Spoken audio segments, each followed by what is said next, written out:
What's up, everybody? We are back. The Between the Lines podcast breaks down week 4 of the high school football season. I am your host, Dante Centofanti, along with my partner, What's up, baby? Coach Danny Stella. What's good, Coach? We had another eventful week in Northeast Ohio for high school football, and we start off with our Buena Vista Cafe game of the week between Cleveland St. Ignatius and Austintown Fitch, and it did not disappoint. It took 2 OTs to decide this banger between two powerhouse programs with talent all over the field, as TJ Parker and the Falcons improved to 3-1 on the season and still undefeated in Ohio play. They won 24-21 with the 11-time state champion Wildcats. It was 14-7, seconds remaining, and DeAndre Richards scored to make it a tied game. But the Wildcats got a pick six to tie the game, but DeAndre Richards scored to take the lead. Big defensive showcase. If you like defensive football, then Falcon Stadium, Greenwood Chevrolet Falcon Stadium was the place to be Friday night. Dan Evans III, he was able to get a nice pick. We've been watching him a lot this season.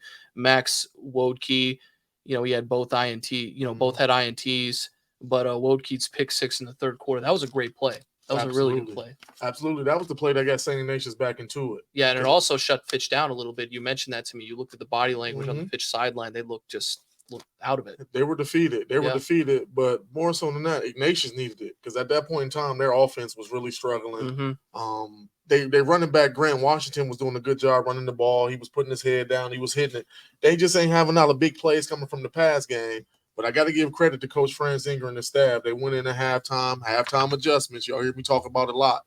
And they came out, started getting the ball to Jordan Merrimee, number 9. I want to say in the second half, he had 4 or 5 big catches, but they still couldn't quite get over the edge and get in the end zone. So that pick six by Woodkey was big, got them back into it. But shout out to the Falcons for regrouping. They were shot. Their body language was bad for a second, but shout out to the coaching staff. They regrouped them. They got it together, and they went on down and got the game time. Yeah, Deshaun Vaughn, we'll get into him later, but the drive that he was able to engineer to send the game ultimately into overtime, it was a close call, in 2 OTs, but Anthony Ruggles was able to hit the 23-yard field goal for Fitch to win this game, and we're going to get into Deshaun Vaughn Jr. right now. He was our Ellie House player of the game.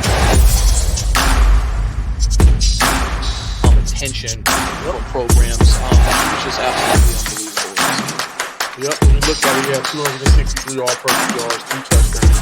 But if he was at the game, it wasn't really the stats. The stats are like you got to be there to feel his presence, feel his poise, feel his competitiveness, feel his leadership, feel his toughness. If it was 3rd and 4, he got 6. If it was 4th and 3, he got 5. He always played the next play. He always kept composed. He threw an interception in this game too, but he didn't put his head down. He didn't go to the sideline and pout and point fingers. You can tell he's a big-time player. I've been saying it since our first episode. Pound for pound, he's one of the best players we got in the Valley. No doubt. So, you look at just when we were there for practice Thursday, me and Linnell. Shout out to Linnell, by the way, our founder. What's up, Al? Always doing a great job helping us out. Great leader, great general. His military background. But when we were at practice, Thursday, one thing I noticed from Deshaun was he was always, helping his teammates out, always, offensively, defensively, always asking them, what route were you running? Or, what were y'all doing on that one sequence? And it was just a walkthrough, and he was taking it seriously. And when we interviewed him for, our previews the day before the game, they blew Glen Oak out the week before. It was pretty much, on paper, it looked like it was, a perfect game. But he was telling me about, just, the mistakes that I needed to correct going into this game because he knew, Ignatius isn't Euclid. They're not Glen Oak. This is Iggy, and he understood the assignment, and that's why he was our, player of the game. Just everything on offense he was doing right. 197 passing yards, like you said, 263 all-purpose yards. And 2 touchdowns. He is going to definitely get a Division I. You're a leader. You can never something. Division I something. Because he's that talented. He's going to be a Division I player, and the piggyback to make me sound even that much better. I'm not going to say what school I was talking to, but there was a Division I school coach that was there. And he agreed with me. He said he thinks Deshaun Vaughn is pound for pound the best player in the area. So he'll be playing somewhere Division I football, but it's the tangibles. That's what make people great. That's what get people to the next level. It's a lot of people in college that's talented. Yeah. Talent is what gets you to college. The difference between the talented and the people that become great and make long careers is those intangibles. Look at Tom Brady. He got the worst workout ever in the history of quarterbacks at the NFL Combine. But what you can't measure is his heart, his toughness, his leadership, his intangible. So shout out to Coach TJ Parker. Yeah. Shout out to Deshaun Vaughn Jr. Again, our LE House player of the game. You did your thing, baby. I'm a big fan. And shout out to the Falcons. They needed that win. Absolutely. And Ignatius, again, whenever you're a first-year head coach, but when you're replacing a legend like Chuck Kyle, it's very challenging. And when I talked to Coach Frazinger last week, he understood, how tough it was going to be because, he played for that program. Yep. He came up in that program. Ignatius, they're going to host Akron-Hoban next week. And if they have any chance of getting to the playoffs, they need to win that game, which is going to be a struggle because as we both know, Hoban has all the pieces that they need this year again to be great. Yep. And Fitch, they have a home game against Snow Monroe Falls this Friday at Falcon Stadium before arguably their biggest game of the season against Ursuline. Snow Monroe Falls is I think a team that they should beat. We know TJ Parker's going to have them ready to go regardless. When you come off of an emotionally draining, win like this, coach, 2 overtimes. And, I was just thinking about this, prime example, Ohio State in 2017, JT Barrett's last year, that emotionally draining win over Penn State, high scoring affair, and Ohio State was able to escape. But then the next week they go on the road and they lay an egg to Iowa. And that's pretty much what cost them a trip to the college football playoff that year. But again, it's home against Snow Monroe Falls. I don't see them tripping up. It's a trap game though, like you said. It's a trap game. You think? It's a trap game for sure. You just laid it out perfect. You just came off a big emotional win. Right. It's a big time state power. And then what's next week and waiting on them? Ursuline, which is a big time rivalry in the city of Youngstown. Right. Who king of Youngstown this year? So yeah, absolutely. It is a trap game for sure. But again, do I think they'll be fine? Yes. I think Coach Parker and them will have them ready. But it's a trap game for sure, Dante. Everything you said was 100% correct. So. Absolutely. And we're going to move on here again. Congratulations to Coach Parker. You guys played very well. And we're going to be seeing a lot more of you this week. And shout out to Coach Parker out there. Got the whole staff in the Jordan 1s. I seen y'all, baby. Yeah, that was fresh. It was fresh. And, of course, Sean Vaughn Jr. Okay, we're going to move on here, Coach. Struthers versus Girard, a good local matchup, good rivalry, renewed NEA conference play. And Struthers, I know you were really hyped about this on our way back from Falcon Stadium. I was. They won a shootout, high-scoring NEA affair, 35-28 on the road. This was the conference opener for the Wildcats. And quarterback Jason Dukes, he had one of the best performances of week 4. Cats were down 21-7 in the second quarter, and he basically took over. In the third quarter, though, it was Anthony Carter scoring a touchdown. But, Girard and head coach Pat Pearson, they know what they do, what they're doing because they're a great staff. And, tough McConaughey, he's one of the better quarterbacks in the area. The transfer from Pennsylvania, they were able to get him. He threw a dime to Anthony Bengala to make it 28-20. So the Indians responded. They were at home. But, Dukes, he was able to engineer, another drive. They converted on the 2-point. And then with under a minute to go, Coach Bayek had incredible, clock management, be able to get down the field like that, milk the clock, and then the touchdown with seconds remaining. And, this game is very eye-opening because this leads to the NE8, and we're going to get to other NEA teams later. But you look at this conference, you look at South Range, defending state champions. You look at Poland, they're unbeaten. We're going to get to them later. And you look at this win by Struthers in a very hostile environment. This was arguably the most impressive win of week 4. I think it was the most impressive win in week 4 for sure. That's why I wanted to make sure we talked about it. When you look at it, Girard jumped out on them early. Number one, it was a road win for Struthers. So you go into Girard, hostile territory. They jump out on you early. Like you said, shout out to the quarterback, Tough McConaughey. He threw for 366 yards, 3 touchdowns. One of the best quarterbacks we got in the area, like you said. So they jumped out early. The fact that, number one, the coaching staff can keep their kids composed, keep them believing. And if you, like you said, if you look at the score, you would think it's like an old-fashioned shootout, a lot of throwing, a lot of passing. But if you look at what Struthers did, I got it wrote down right here. They had 3 players with 100 yards rushing. You got Devin Brom, 22 carries, 174 yards, a touchdown. Anthony Carter, 22 carries, 122 yards, 2 touchdowns. And like you said, the aforementioned Jason Dukes, 20 carries, 101 yards, 2 touchdowns. That's a combined for 66 carries and 400 yards. Yeah. And when we went to Struthers practice, you could tell he was a leader, just like Sean Vaughn, just very loose, very, in tune to, his teammates and how they're doing. He's a leader, and they have a coach that comes from very good stock in their program. And, I could see Struthers getting back to promise. They're coming off a playoff appearance a year ago. They did get humbled by one of the better teams in the region, West Branch, and Drew DeShields at Kent State right now. But shout out Kent State, absolutely, as always. But they came into the season with a lot of momentum, and that's showing now as we get to week 5. Absolutely, Dante. Like you said, they started off the season, if my numbers might be wrong, 1-4 last year, 1-3 last year, and like you said, they rolled momentum into the playoffs and finished it good.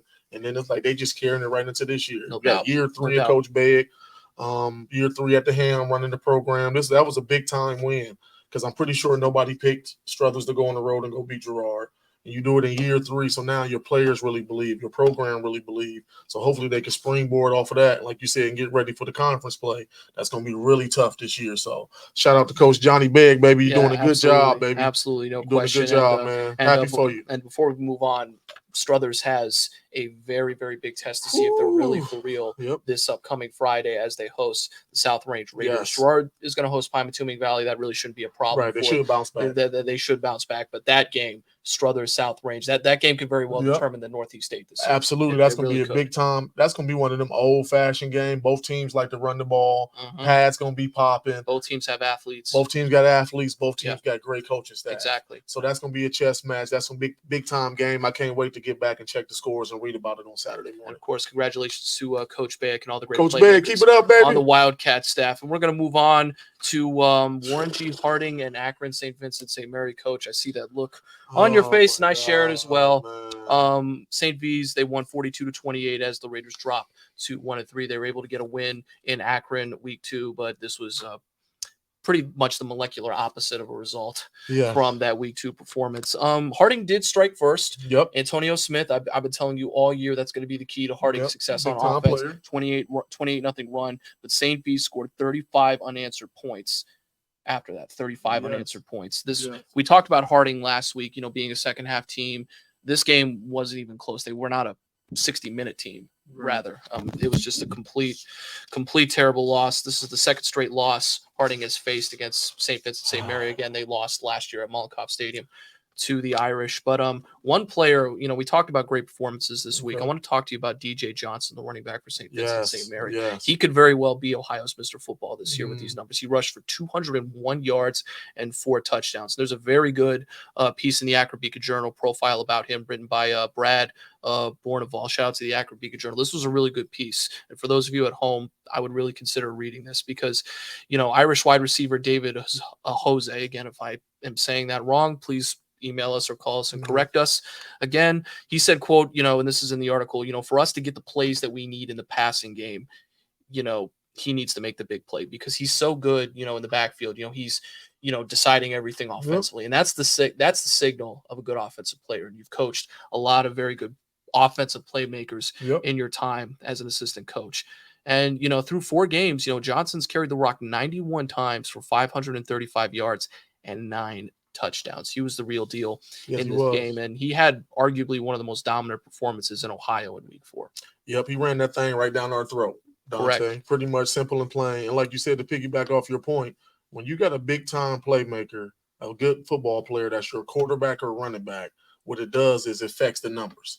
So now it makes it easier for the play caller and the quarterback. All they got to do is come to the line of scrimmage. If you got 2 high safeties, we're going to run the ball. Which you probably won't because we got a beast in the backfield. So now you drop down that other safety. Now we can play action. We can take shots on first down. We can get in 2nd and 4, 2nd and 3. And all that means for a coach, when I got a good tailback, if I'm in 2nd and 3, that means I got 3 plays to get 3 yards because I'm going to go for it on 4th down if it's 4th and 1.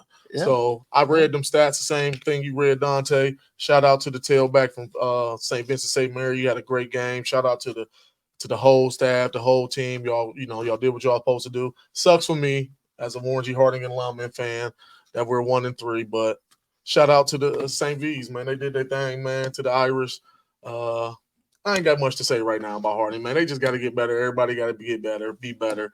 And if they don't get no better, we ain't about to keep talking about them every week either. So at this point, it's going to be a moot point. So I love them to death. Everybody know I love them. It ain't nothing personal. This ain't no shots. It's just facts.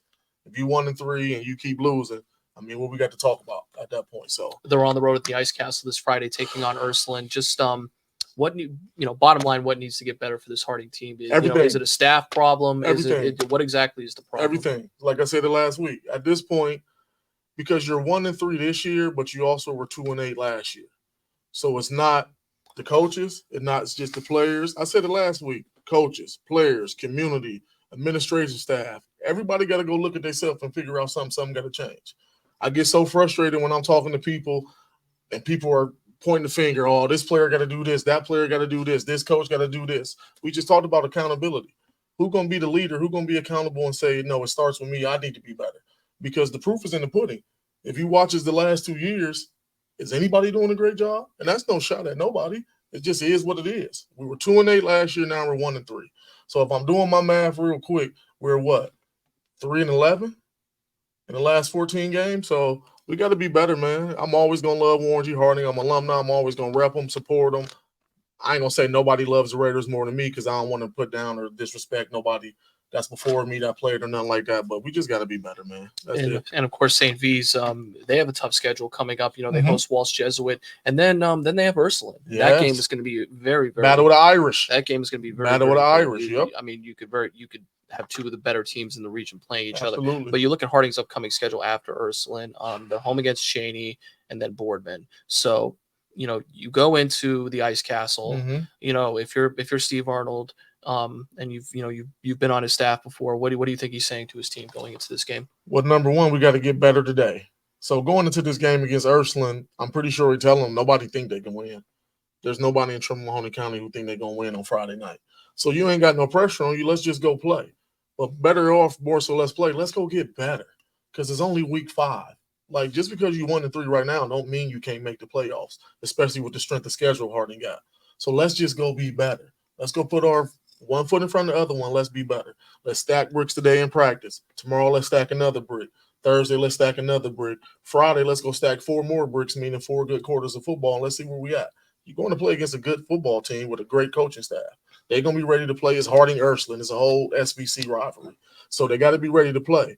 But from a big scheme picture, they can still get to the playoffs, and Harding can be dangerous if they get to the playoffs. But none of that's going to matter, Dante, even if they win, if we're not getting better. So number one is we got to get better. Let's be a better football team this week than we were last week. Okay, Coach, and we're going to move on to our final game breakdown before we get into our Buena Vista Cafe game of the week for Week 5, and that's the Battle of 224. Battle of 224. Battle of the Pavlansky Bowl. Absolutely, one of the most storied rivalries in the 330 was renewed Friday at Pavlansky Field in Poland, and the Bulldogs got a very historic win. This was their first. They snapped a 6-game losing streak against the Cardinals as they won a close one, 10-7. This was their first win against the Cardinals since 2013, and they did it in pretty dramatic fashion. Of course, Canfield coming into this game, losses to Olmsted Falls, losses to Mansfield Senior, but they were back in local play, and what better way to get back on track than to beat your biggest rival. Canfield led 7-3 in the third quarter, after a big run by Danny English, and it set up a QB run by Paul Bindus. And it was all set up by an INT. So, beautiful, execution as usual by Coach Pavlansky and his squad. But the other Coach Pavlansky, answered. Ensuing possession play of the game was made by Cole Fulton. He had a beautiful 59-yard run. It was a grown man run, if you know what I'm talking about, Coach. And they ended up winning the game. That fueled them to win the game. And I think the storyline in this game, outside of Canfield's clear state championship hangover is Poland. They're undefeated. They're 4-0. They're looking to, get back to the playoffs and make some noise like they have in past seasons. And they're on point, but they're in a very competitive conference. Like I just talked about, they got to get through South Range. They got to get through Struthers. You mentioned to me, we're going to get into that later. Lakeview has shown lots of signs of improvement with the first-year head coach. And, they're on the road against Hubbard this week while Canfield hosts Cheney again. Cowboys only loss that they had in their great season last year that will live in 330 lore forever was against Cheney on the road. Canfield, remember that forever. I don't know what the bigger storyline is. Canfield's clear state championship hangover or Poland starting off 4-0. I'm going to start with Poland just because they winning. They 4-0. And a lot of coaches and kids put a lot of work in to win. So I don't want to sell that short at all. The Bulldogs are back. That's what they're saying in Poland. They had a couple down years the last couple of years, but anybody know anything about Poland, their program is normally pretty good. Coach Pavlansky does a good job, and they're on track. Like you said, another thing that stuck out to me was 10-7, old school type football game. defensive battle, a lot of hard hitting, a lot of tough runs, like you said, beast mode type runs. So it was a great atmosphere, great football game. And shout out to the Bulldogs for pulling it out, especially when you're down 7-3 and you lost 6 in a row.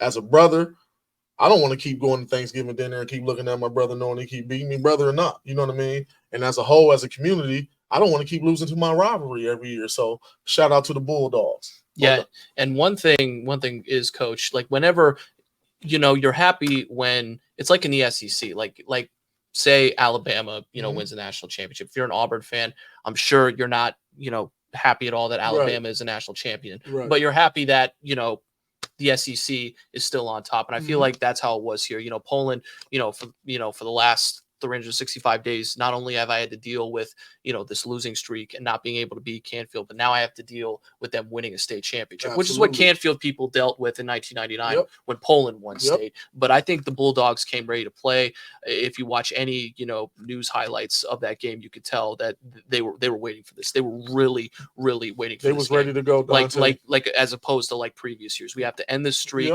and we have to, just shut them up because we're sick of hearing how great they are with state championship banners. And I think this is a very, very program turning win for the Bulldogs. That's going to impact them. I hate to sound dramatic, but I think this win is going to really impact them for years with the state of their program. And as far as the season goes, I think they have nowhere to go but up. But that Cheney game this week, that's really going to decide. We talked about Ignatius, fighting for playoff points. If Canfield wants any prayer of getting to the playoffs, they have to beat the Cowboys this week. This is their season. This is their season. And it's not going to be easy because Canfield don't won 2 in a row. Of course, they're playing their better ball. Cheney had a very impressive win this week against Marlington. I'm sorry. Cheney won 2 in a row. I'm sorry. Won 2 in a row, and they playing some of their better ball they played all year. So, like you said, it's going to be tough. And then also, Cheney going to have confidence based on the fact that they beat you last year. The only team to beat you in the year you win the state championship. No question. Yeah. So it's going to be, again, that's another game. I can't wait to check the scores and get up and read about it the next morning and see what happens. So, hey, as the weeks go, baby, this football get better and better. And now we get to, we look at week 5 in our Buena Vista Cafe game of the week. This is going to be probably the biggest game. No problem. The biggest game that we cover. Oh, yeah. Programs that we're going to be seeing this Friday: Lakewood St. Ed's and Massillon, Washington. We were we were at Massillon, Washington. They're beautiful.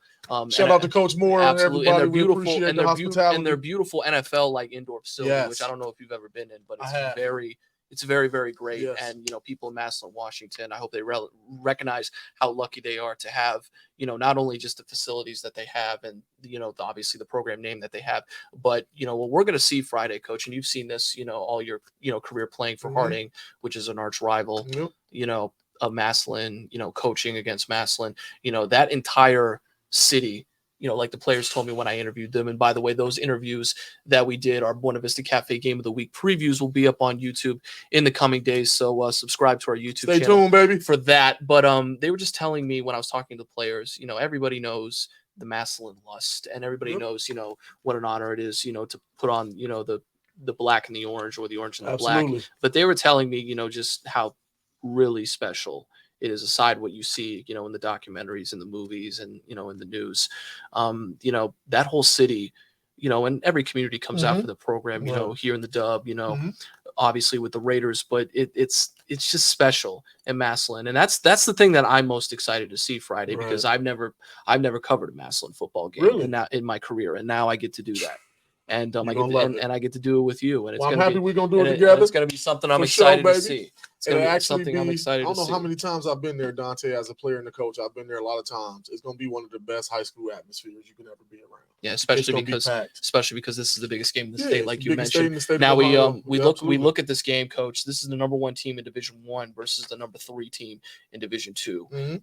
Eds and Coach Lombardo were able to win 34-33 against Cincinnati Elder last week to remain unbeaten. So they're coming off an emotionally fueled win against one of the best teams in the state. And Massillon and Coach Nate Moore, they defeated Elkhart High School. They're from Indiana. Another out-of-state win that they got on the year, 55-0. They put at least 50 points in the last 3 weeks. And that's all credited to their high-powered offense with their 2 QB system that they make work so very well. It's hard to do that in high school football, to have a 2 QB system. Sometimes it doesn't work. Sometimes it works. But for Massillon, it's working overtime. Now, last year's meeting in week 5, the Tigers won a very close 30 at Massillon, and it's at Massillon again. And this is only their second Ohio game of the season for the Eagles. You know, we've seen them in the Northeast Ohio versus America Showcase. We've seen them, you know, play on ESPNU recently against Center Grove, against Our Lady of Good Counsel. That game was on ESPNU, and they beat Rock Creek Christian in Maryland week 3. So they played a lot of out-of-state teams. Now, the one thing, before I let you get into this, Coach, the one thing I asked Coach Moore, and again, you'll see that in the interview, and I asked the players, I was just curious if it mattered, because I didn't know if it mattered at all. You know, you guys have pretty similar teams. You both have played a lot of out-of-state opponents coming into this game. Do you feel like that helps you coming into this game or not? And they said it really doesn't. But I just want to get your perspective. Do you think that is going to be a factor at all? Because, you know, I don't know. I'm just a reporter, but does it? Is it going to be a factor? No, because when you get in the game, you got to play the game. Right. Are they watching each other? Yes. As a competitor, when you playing and you coaching, you watching everything. So if I know we playing St. Ed's, they playing out-of-state teams, we playing out-of-state teams. When I see you that week, I want to make sure we undefeated, you undefeated. I don't want you to have no competitive edge on me at all. I want you to have no competitive edge on me. If you play out-of-state teams, I play out-of-state teams. Guess what? Keep out-of-state teams, but also. And then Massillon also, they're going to have a chip on their shoulder because they beat them last year and rode St. Ed's winning their second back-to-back state championship. And Massillon got them last year. They only lost St. Ed's had. So Massillon going to come into the game with confidence. They expecting to play well. They're expecting to win.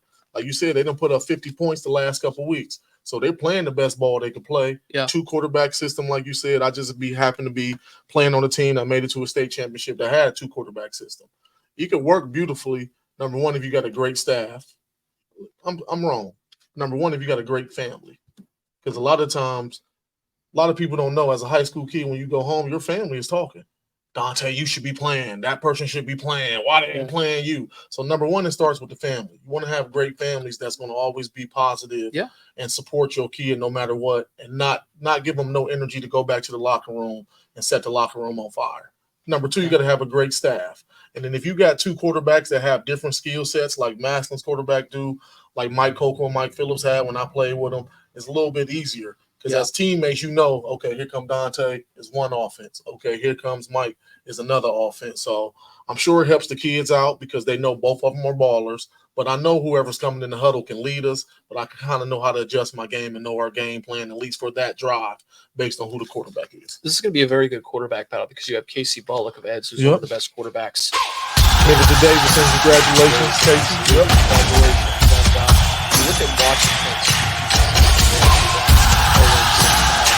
Copley transfer came in this year and has done nothing but great things in orange and black. And of course, they have Jalen Slaughter, who I got a chance to talk to today. Really, really, really good guy. You can tell, you know, how much of a leader he is in the locker room. You know, just seeing them practice, you know, their football IQ's through the roof. Absolutely. And when you're born in Massillon, your football IQ needs to be through the roof. Absolutely. Because you get little footballs once you come into the world, of course. You breathe it. You live it, you breathe it, you sleep it. And that's what we're going to see Friday night. But at the same time, the St. Ed's tradition is just as great as Washington. These aren't just one of the two of the best brands in Ohio high school football. These are 2 of the best brands in American high school football. So this game is just going to be colossal Friday. We're very fortunate to be able to cover this. And of course, special thanks to Warren G. Harding legend Nick Francos for sponsoring our game of the week. Before we move on, Dante, I'll tell you what I'm looking at. It's going to be a battle of the teams. You look at St. Ed's, they have 3 Division I commits already. Going to Ohio State. And also another kid I'm going to talk about here, Ben Roebuck, that's going to Michigan. So you got 3 Division I players on the offensive line. You got Chase Bond that's going to NC State on the other side. Massillon always has a physical O-line and D-line on both ways. I can't wait to watch the trenches. Whoever win the trenches will probably win this game because both teams got athletes, good coaches, good quarterbacks, all of that. Whoever wins the trenches offensively and defensively gonna win this game Friday night. All right, absolutely. We get to the Between the Lines player of the week. And Coach Stella, you're very fond of this guy, Antoine Gardner, the Niles running back. He had quite the performance in week 4. So just tell us a little bit about him. Shout out to Antoine Gardner, baby. You did your thing. You did your thing on Friday night on the big win over Hubbard. You look at the stats right here, 25 carries, 153 yards and a touchdown. But the thing that stepped out to me was 3 catches for 108 yards. So most tailbacks, especially in high school, are not dual threat players. Most of them just want you to hand the ball so they can run. But you have a big-time tailback that can also get you 25 carries. That means he's a workload. He's a horse. You can give it to him. You can carry the team. But you can also give him 3 catches. He can get you 108 yards and a touchdown. That's big time. So our Between the Lines with Coach Stella player of the week, Antoine Gardner, senior running back from Niles. You're doing your thing, baby. Keep doing your thing. Congratulations to you.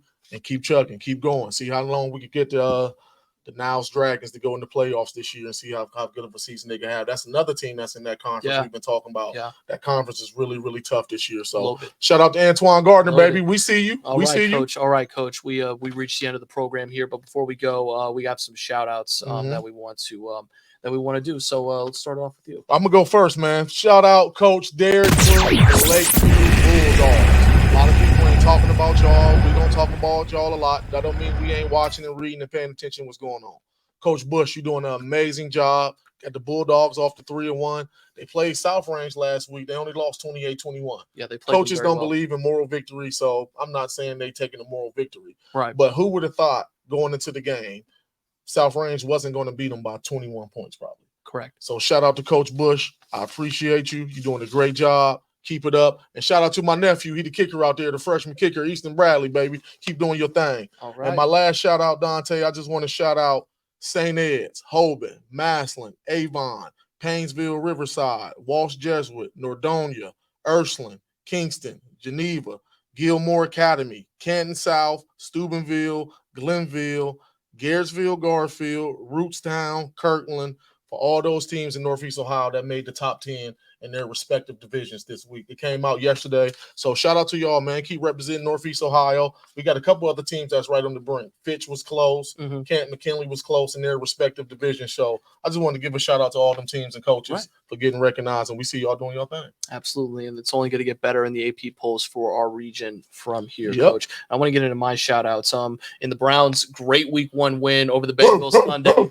It was just beautiful to see, Coach. To have back-to-back week 1 wins. It's something I haven't experienced a lot in my lifetime as a Browns fan. But it's the first time since '94 that the Browns were able to get back-to-back 93-94 back-to-back week 1 wins. But during that game, Dan Reardon and Jack Erickson were honored by the Browns. They were one of the team players and coaches of the week. For the Cleveland Browns. The Browns do a lot for Northeast Ohio high school football. Yes, they do. And, Coach Reardon, on Ursuline's social media, you see him with a customized jersey. Right. So it's great to see, a team from the 3-3-0 be represented, by the Browns. They had a great win over Padua. And you see like Jack Erickson with the big brownie, the elf chain. Okay. It's cool. It's Love cool. It. And shout out Coach Reardon, Jack Erickson, baby. Good job. And absolutely, Ursuline, they have a test against Harding, which is always a classic, like you said, Old Steel Valley Conference rivalry this Friday at the Ice Castle, and then they have Fitch, and then St. Vincent St. Mary right after that. So, as great as Ursuline is, Coach Reardon knows that they have some challenges ahead of them. Yep. But before we go, I want to get into a very somber shout out. Baby. A friend of my family, Coach Barone. Is somebody who you always see he's a member of the Girard coaching staff. He's always in the press box scheming for the Indians. He's been a part of a lot of great playoff runs that Girard has had in recent years. And his father, David Barone, unfortunately passed away recently. And I never met David Barone, but I know Coach Barone. And I just want to let him know that on behalf of everybody at Interviews and the Between the Line podcast, their thoughts and prayers are with him. And his father, David Barone, he had a very good playing history in high school. He was a member of the 2 undefeated seasons that Struthers had in the late 60s. Okay. So he comes from a very great football family, a football family that represents our area well. Right. And my thoughts and prayers. My condolences and prayers to you, Coach, and your family, man. always be in our prayers, man. Absolutely. Absolutely. Okay, everybody. Thank you so much for tuning into the Between the Lines podcast. Once again, another great week. And be sure to subscribe to the Interviews YouTube channel for all of our content and previewing St. Ed's versus Mass. Stay tuned, baby. For Interviews, I'm Dante Centofanti, wishing you a very good night.